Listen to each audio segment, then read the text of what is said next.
جەفەر شەفێعی ساڵی 1330 هەتاوی لە شاری بۆکان لە بنەماڵێکی خوێندەوار لەدایک بوو. خوێندنی سەرەتایی و ناوەندی لەو شارە تەواو کرد. ساڵی 1349 هەتاوی لە بەشی پزیشکی زانستگای شاری تۆرز وەرگیرە. هەرزوو لە زانکۆ تێکەڵ بە جوڵانەوەی خوێندکاران بوو. لە شاری تۆرز لە ڕێزی تێکۆشەرانی زانکۆ و ناوبزوتنەوەی چەپدا هاوڕێیانی کۆمەڵی ناسی و دوای ماوەیەکی کورت هەڵسوڕان و تێکۆشانی خۆی لەگەڵ ئەوان دەست پێ کرد. ساڵی 1351 هەتاوی بۆ ماوەی 6 مانگ لەلایەن ساواکەوە گیرا و کەوتە زیندان. ساڵی 1357 هەتاوی دکتۆر جافەر لەسەر ڕاستپاردەی کۆمەڵە چوو بۆ لای یەکێتی نیشتوانی کوردستان لەو دیوی سنوور و لەوێ هەم وەکو پێشمەرگە هەم وەکو دکتۆرێک خزمەتی کرد.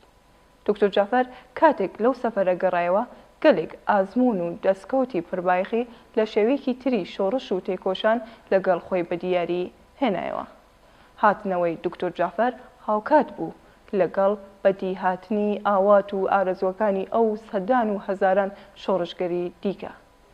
شۆڕشی گەلانی ئێران دژ بە ڕژیمی پاشایەتی دەستی پێکردبوو. لە ساڵی 1357 هەتاویدا دکتۆر بۆ بە وتەبێژی سیاست و ڕێبازی کۆمەڵە لە کۆبوونەوە گەورەکانی خەڵک لە شارەکانی بۆکان، مەهاباد و سەقز. پاش شەڕی سێ مانگەی هاوین و پاییزی ساڵی 1358 و دوا بە دوای شکستی کۆماری ئیسلامی ئێران لە مەیدانی شەڕ لەگەڵ پێشمەرگە و لە بەرامبەر خەباتی جەماوەری خەڵکی شار و گوندەکانی کوردستان، دەوڵەت پێشنیاری گفتوگویی کرد لەگەڵ نوێنەرانی خەڵکی کوردستان. دکتۆر جافەر لەلایەن کۆمەڵەوە یەکێک بوو لە ئەندامانی دەستەی نوێنەرایەتی خەڵکی کورد بۆ وتوێژ لەگەڵ نوێنەرانی کۆماری ئیسلامی ئێران. بەداخەوە هاوڕێی ڕێبەر دکتۆر جافەر لە حوتی خەزەڵوەری ساڵی 1366 کاتێک بۆ ئەنجامدانی ئەرکێکی تشکیلاتی بۆ ئەوروپا ئەچوو لە نزیک شاری تکریک بە ڕووداوی ئۆتۆمۆبیل گیانی ئازیزی بەخت کرد. سلااوتان لێبێ بینەرانی بەڕێز بە بۆنەی ساڵڕۆژی گیانبەختکردنی هاوڕێی ڕێبەر دکتۆر جافەر شەفێعی بە میوانداریەتی زۆر بەڕێز تێکۆشەری دیرینی بزوتنەوەی ڕزگاری خوازی گەلی کورد کاک مەلا عومەر ئەسری بەنامێکتان پێشکەش دەکەین. مامۆستا بەخێربی سپاس بۆ ئەوەی بانگهێشتی ئێمەتان قبول کرد بۆ ئەم بەرنامە. زۆر سپاسان دەکەم و منیش سپاسان دەکەم کە منتان بان کردووە بۆەوەی لەسەر یادی دکتۆر جافەر و بیرەوەریەکانی و شێوەی ژیانی ئەوی دەیتوانم و دەیزانم بێڵم. زۆر سپاس. مامۆستا سەرەتامانەوێت بزانین کە دکتۆر جافەر لە باری کۆمەڵایەتیەوە چۆن شخصیەتێک بوو ناو کۆمەڵگە. من دکتۆر جافەرم بنەماڵەیم دەناسی، ئاشنایەتیشم لەگەڵیان بوو. ئەگەرچی من خەڵکی بۆکان نەبووم بەڵام بنەماڵەکەیم دەناسی. و دکتۆر جافەر هەر لەو کاتەوە کە چوو بووە دانیشگاش بیست بووم کە کوڕێکی باش و ئینسانێکی تێکۆشەر و خەباتکار و نیشتمان پەروەرە. بەڵام خۆم لە پەنجاکاندا چوومە تەورێس، باوکم نەخۆش بوو، سەرەتانی بوو، دەرەتانیشم نەبوو، زۆریش فەقیر بوو. بەڵام پیاوتم پیانەگە پچی و لەوێ خۆت بە دانیشتوەکانی کورکەیەکە دکتۆر جافەر بەناسیێنی یارمەتیت دەدەن. منیش وام نەدەناسین، ئینتیزاریشم زۆر نەبوو، بەڵام ئەگەچووم چاوم بە شتێکی سیر کەوت کە مەنا ئینسانی بەشەر دۆستی، ئینسان دۆستی، فەقیر و هەژار خۆشەویست، تیشتمان پەروەری، جگار زۆر شاد و دڵخۆش بوو. دەتوانم بەڵام زۆر جار باوکی منیان بە کۆڵ دێنا و دەبرد و لەم دی و بۆ دی و لەو دی. ئەوە بوو بە سەرەتای دۆستایەتی من و ئەو تێگەیشتنی من لە شخصیەتی سیاسی و ئینسانی و نیشتمان پەروەری دکتۆر جافەر. ئیتر دوایەکەشی دیارە بووینە دۆست و کاری سیاسیمان پێکەوە کردووە. و دکتۆر جافەر نەک هەر ئینسانێکی خوێندەواری زیرێکی کەموێنە بوو، ئینسانێکی بێ ئەندازە ئینسان دۆست، نیشتمان پەروەر، بیڵێم، بەشەر خۆشەویست و لە ئەنگری زەحمەتکێش و فەقیر و هەژار بوو. من نمونەیەک دێنمەوە، جارێکی باوکی کوتی دکتۆر جافەری کوڕی من لەبەر خزمەت بە خەڵک و لەبەر بردننی نەخۆش و نەخۆش بردن بۆ بیمارستان فریای خوێندنەکەی کۆشی ناکەوێ. ئەوەندە خزمەتی کردبوو بە خەڵکو و ئەوەندە یارمەتی خەڵکیدا بوو، ئەوەندە ئینسانیەتی لەگەڵ خەڵک کرد بوو، دەنگیدا بووە لە ناوچانی هەموو کەسیان زانی دکتۆر جافەر دانیشتووی یا تەلەبەیەکی کوردە لە دانیشگای تەورێز کە ئینسان دەتوانێت احتیمادی پێ بکە، دۆستایەتی بکە، پەنای بۆ بەرێ ئەو هاوکاری دەکرد. من دکتۆر جەفەرم لە تەورێزەوە بینیوە و بۆ بەقیەی ژیانیشی دکتۆر جەفەر ئینسانێکی بێ ئەندازە بە باوەڕ بوو، ئینسانێکی زۆر احتیماد بەخۆ بوو. دکتۆر جەفەر نەک هەر قسەی دەکرد لە عەمەلا لە پراکتیکدا کارەکانی نیشان دەدا. وەک لە ژیان نامەکەشی داهاتووە دکتۆر جەفەر هەستێکی نەتەوایەتی و کوردایەتی جات تێکەڵ لەگەڵ لاهانگری لە زەحمەتکێش و فەقیر و هەژار و عەداڵەتی کۆمەڵایەتی لە مێشکیدا بوو. هەرەوەندە نەبوو سیاسەتی دەکرد، هەرەوەندەش نەبوو چەپ و کۆمۆنیست بوو یا ئینسانێکی عەداڵەت خواز بوو. بێ ئەندازەش کورد بوو، بێ ئەندازەش نیشتمان پەروەر بوو. دا لەبەرەوە من لە درێژەی باسەکەشان دەیەڵم دکتۆر جەفەر لە سەرەتای ڕاپەڕینی گەلانی ئێراندا و کە هەموو کەس دەیناسی ئینسانێکی خۆشەویست بوو، بە منی کوتی بچین لەو دێهاتی دەوروبەری ئاجی کەندوانە خەڵک کۆکەینەوە. ئەوەتەی خەڵک دێقانان کەشاوەرزان نیگەران بوون لەوەی کە ئاغاکان جارێکی دیکە ئیسلاحاتی ئەرزی بژێننەوە، چونکی خۆمەینی دژی ئیسلاحاتی ئەرزی بوو.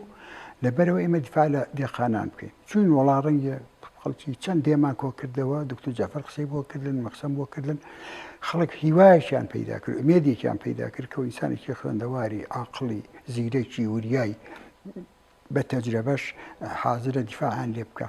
دکتۆر جەفەر لەو بارەوە بێ ئەندازە ئینسانێکی بە قازانج بوو، بێ ئەندازە ئینسانێکی مثبەت بوو بۆ خەڵک، وەگێوەش دەڵێن بوو بە وتەبێژ و جێی بڕوای خەڵک لە ناوچەکەدا نەکرد، بەڵام لە بۆکان بەڕاستی لە هەموو ناوچەکەدا ئاوا بوو. دکتۆر جەفەریشی کە لە تایبەتمەندیەکانی ئەوە بوو، من میسالێک دێنمەوە جارێکی یاروەردەکاریە، جارێکی مەنسووری حکمەت یادی بەخێر، ئێستا لەبەری زۆر کەس عەقیدەی پێیەتی، لە لای مامۆستا شێخزەدین بوون لە گوندێک، ئەو وای ئیستیدلال کرد کوتی زمان ئەو وەسیلەیە کە زۆرترین کرێکار لە وڵاتەدا ئەتوانن قسەی پێ بکەن، پەیوەندی پێکەوە بگرن. لەوەوە دەلی نەتیجەی گر کەوا بێ زمانی فارسی زمانی ڕسمی بێ لە ئێراندا و کافیە. دکتۆر جەفەر کوتی وانە، ئێمە وەک کۆمەڵە خەریکین زمانی کوردی دەژێنینەوە، مەدرسەمان داناوە، کتێبمان چاپ کردووە، بەشداری لە خەبات و مبارزەتەکان دەکەین و حتا بە مبارزاتی خۆشمانی دەزانین. لەبەرەوە بەڵە چەپین، بەڵە کۆمۆنیستین، لاهانگری چینی کرێکارین و عەداڵەتی کۆن، بەڵام ئێمە ڕزگاری نەتەوەیشمان، ڕزگاری میلەتەکەشمان ئامانجمانە و ئاواتمانە. ئەوە یەکێکە لە تایبەتمەندیەکانی ئەو سەردەمەی دکتۆر جەفەر کە لە پاڵ ئەوەدا کە چەپ و کۆمۆنیست بوو بێ ئەندازەشی باوەڕ بە ڕزگاری میلی بووە میلەتی کورد. ئەوە یەکێکە لە تایبەتمەندیەکانی کە کەم کەس بەداخەوە تا ئێستاش ئەوە یا کوتوێتی یا پێیوە بە دکتۆر جەفەر هەر فەقەت ئینسانێکی ئەوە بۆ کە داوای کردوە سۆسیالیزم پیادە بێ، بەڵام مەسەلەی نەتەوەیی فەرامۆش کردبێەوە خاڵێکی بەڕاستی بێ ئەندازە موسبەتە لە ژیانی دکتۆر جەفەردا. ئەرە وام دەبیەوە.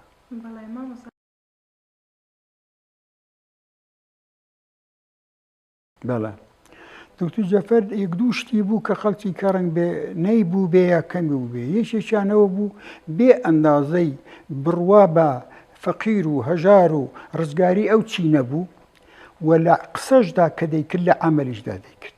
وەک جەنابیشت باس دەکرد لە ژیان نامەکەیدا دکتۆر جەفەر جارێ پێشێ هەستا و چووە عێراق و لەوێ لە کوردستانی باشوور بزانم لە ناو زەنگووانە خەستەخانەیەکی دانا، هەمیشە کاری دەکرد لەوێ شەو و ڕۆژ ئەوەی کە بیستوشمە لە یەکێتی نیشتمانیش و زۆر جار مام جەلالیش بەڕێز مام جەلال باسی دەکرد، دەیکوە خزمەتێکی زۆر گەورەی کرد.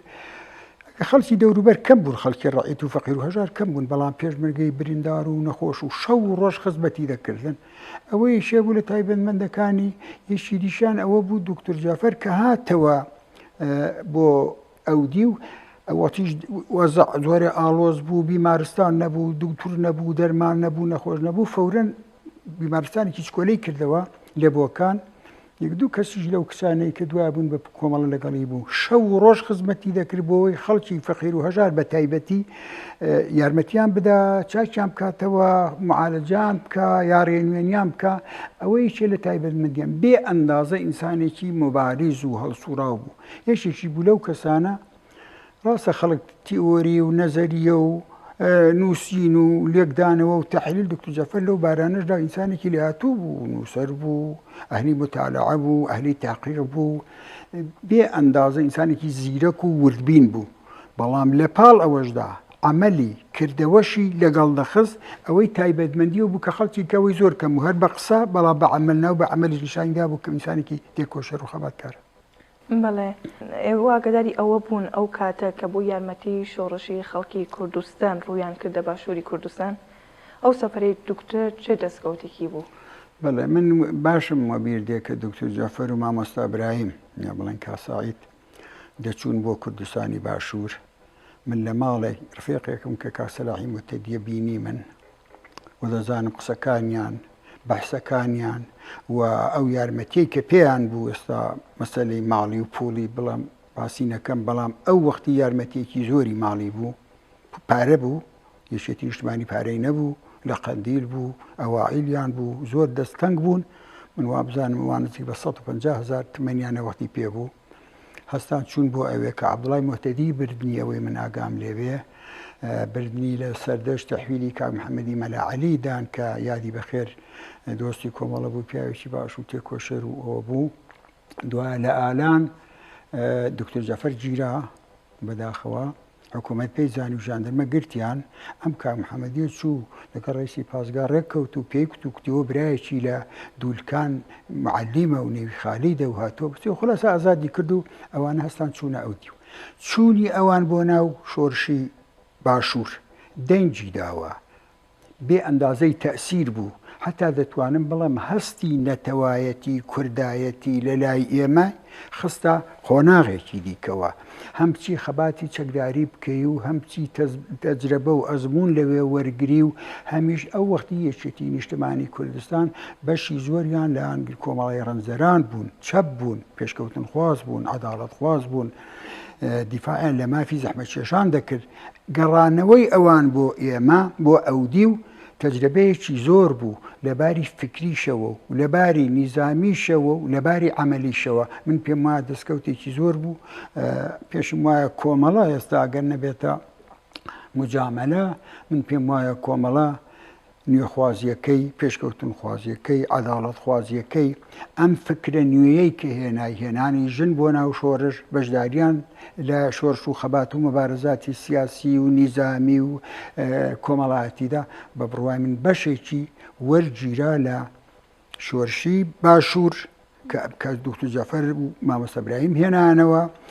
بەڵام دوایش بێگومان کۆمەڵە خۆی گرتەوە و کەوتە سەر ڕێبازێکی دروست و ئەویش تەئسیریدا نابوو لەسەر هەموو کوردستان. من پێم وایە لەسەر هەموو کوردستان بە پانایی کە کۆمەڵە سونەتشکێن بوو، داوای جودایی دین لە دەوڵەتی کرد، داوای مافی ژنانی کرد، لایەنگرێکی سەرسەختی زەحمەتکێشان و چینی هەژار بوو. مەسەلەی کوردایەتی تێکەڵ کرد لەگەڵ مەسەلەی چینایەتی و تەبەقاتی، ئەم دوانەی شان بەشان یەک برد. پێشتر ئەگەر ئێمە شتەکە زۆر درێژ نەکەینەوە لە کوردستان ئێران خەبات کرابوو، مەبارەزە کرابوو، بەڵام ئەم زیهنیەتە درابوو بە خەڵک کە ناکرێ ئەم دوانە تێکەڵکەی. تۆ ئەگەر خەباتی نەتەوایەتی دەکەی کارت بە خەباتە چینایەتیەکەی نەبێ، بەڵام کۆمەڵام سونەتەی شکان کۆمەڵە کوتی نەخێر هەرچیان تێکەڵک لەلایەکە خەباتی ڕزگاری خوازی ڕابەریشی دەکەم و پێشیشی دەخەم و یارمەتیشی دەدەم و هاوکاریشی بۆ دەکەم و خۆشم بەبێ یەکێ لەوانە لەلایەکشەوە ئەمن لانگری زەحمەتکێش و فەقیر و هەژارم. جا ئەم ئەزبوونە من پێم وایە بۆ کۆمەڵە خۆشی دیارە لە ڕنگ بێ لە میلەتانی دیکەشی وەرگرت پێ لە خەباتی ڕزگاری خوازی میلەتانیکە، بەڵام بە بڕوای من ئەوەی ئەوان هێنایەن بۆ کوردستان و عەمەلەنیش پیادەیان کرد و وە کۆمەڵەش دوایە درێژە دەری بوو. من پێم وایە ئەزمونێ بوو کە دکتۆر جەعفەر ئەوان هێنان کە پێشەوانی خانە چ بوو، خانەی معینی بەداخەوە زوو شەهید بوو کەوا بوو بە کورتی بیبڕمەوە. کۆمەڵە لە سەرتاوە بڕوای بە ئازادی بوو، بە مافی مرۆڤ بوو، بە ڕزگاری میلەتی کورد بوو، بە جودایی دین لە دەوڵەت بوو و بەشداریشی لە شۆڕشی باشووردا نیشانەی ئەوەیە کە وەفادارە بە میلەتەکەی و بە خەباتی ڕزگاری خوازی کورد. کاتێک دکتۆر جعفەر شەفەعی بەرپرس بوو لە کۆمەڵە بۆ گواستنەوەی ئەسیرەکان، هەڵسوکەوتی لەگەڵ ئەوان چۆن بوو؟ کۆمەڵە بە بڕوای من بە شێوەیەکی زۆر ئینسانی و ئوسولی و سەردەمیانە ڕەفتاری دەکرد لەگەڵ ئەسیرەکان. من ئەسیرم بینیوە، ئەسیری کۆمەڵە لە دەرەوەشم بینیوە کە کوتویانە ئێمە ئەسیری کۆمەڵە بووین، خۆیان ئیقراریان کردووە، کوتویانە زۆر ئینسانیان ڕەفتار لەگەڵ کردووی شکنجە لە نێو کۆمەڵەدا شکنجەسن مەمنوع بوو. فشاری زۆری کە کابرا مەجبور بێ ئەترافکان نەبوو. لەبەرەوە دکتۆر جەفەر هەروەک ڕفیقێ بەرخوردی پێکردن، لەگەڵیان پێدەکەنی، لەگەڵیان قسەی دەکرد، ڕێنوێنی دەکردن، بەڵام دەیکومەیان خەباتی ڕزگاری خوازی گەلی کورد تێک مەدەن، مەیان خەیانەتمان پێ نا بە قسەی دەوڵەت مەکەن، بێ ئەندازە ئینسانی و ئوسولی و جا بەڵام چی منتیقی ڕەفتاری لەگەڵ زیندانیانی سیاسی کردووە، ئەوەندەی من بینی بێتم و ئەوەندەی من ئاگام لێ بوو بێت. چه بیرەوەرێکی خۆشتان هەیە لەگەڵ دکتۆر جافەر؟ وڵای جا سوزانم بیرەوەریم زۆر لەگەڵ دکتۆر جافەر هەیە، سا بەڵام کامیان خۆشە. من بە بڕوای من یەکەم بیرەوەری خۆشیەوە بوو کتوپڕ و لە نەکاو دکتۆر جافەر هات بە منی پێشنیار کە کوتی با ئێمە بچین کارێ بکەین لەنێو دێخانان و وەرژێراندا.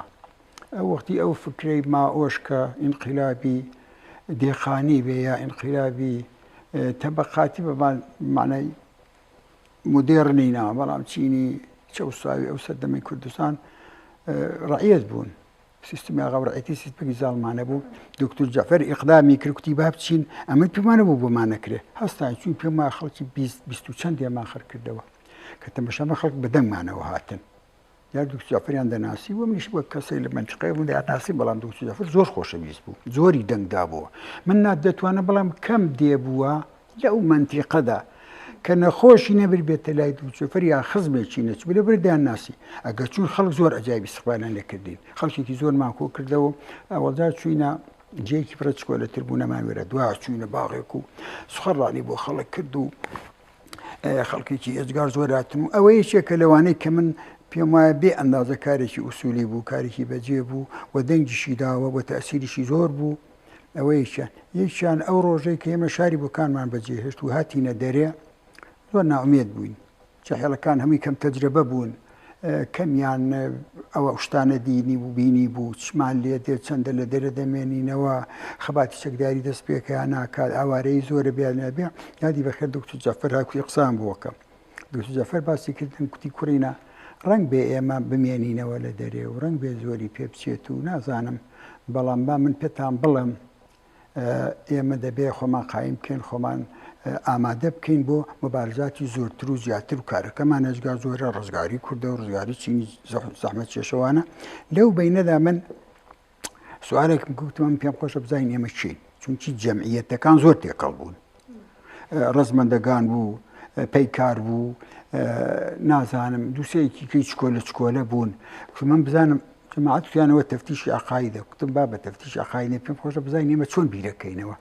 دکتۆر جەفەر کوتی جا من کۆمەڵەم، دەمزانی کۆمەڵەیە، کوتی من کۆمەڵەم و من شانازی بە کۆمەڵەوە دەکەم و هەر کەسی ژەگەر لەگەڵ کۆمەڵە بێ دەتوانێت درێژە بە خەبات بە مبارزات بە خەبات ئێمە خەباتێکی جیدی وەوانێ بێ ئەندازەی دەنگداوە بێ ئەندازە تەئسیری بوو لەسەر ڕۆحیەی ئەو کوڕە جەحێڵانە کە ئەمە ئینسانێکی بە تەجربەی خوێندەواری کوریچاکی لەوانی دیارە بە ئەزم وەچوو بۆ کوردستانی باشووریش و ئەوەی دی بوو شۆڕشە و خەباتە. من بۆ خۆم پێم وایە زۆری تەئسیر بوو لەسەر ڕۆحیەی ئەو جەوانانەی کە دوایە حاضر بوون خەباتی چەکداریش بکەن و فیداکاریش بکەن و حتا ئەگەر خدای نەخواستە بکەونە زیندان و بکەونە شکنجەدانیش مقاومەت بکەن. من پێم وایە تەئسیری زۆر بوو. جا ئەو قسەشیم بێ ئەندازە پێخۆش بوو لەو وەختە حەساسە پڕخەتەرەدا. سپاس مامۆستاگیان کە لە بەرنامە بەشداریتان کرد. سپاس بۆ ئێوەش و داوای سەرکەوتندان بۆ دەکەم و یادی دکتۆر جەفەر بەخێر و هیوادارم ئێوە ساغ و سڵامەت بن و درێژە دەری ئەو ڕێبازە بن کە دکتۆر جەفەر من پێم وایە تێیدا ڕاست و سادق و شەرافەتمەند بوو. زۆر سپاس. بەڕێزان سپاس کە تا ئێستا هاوڕێمان بوون ماڵەوە.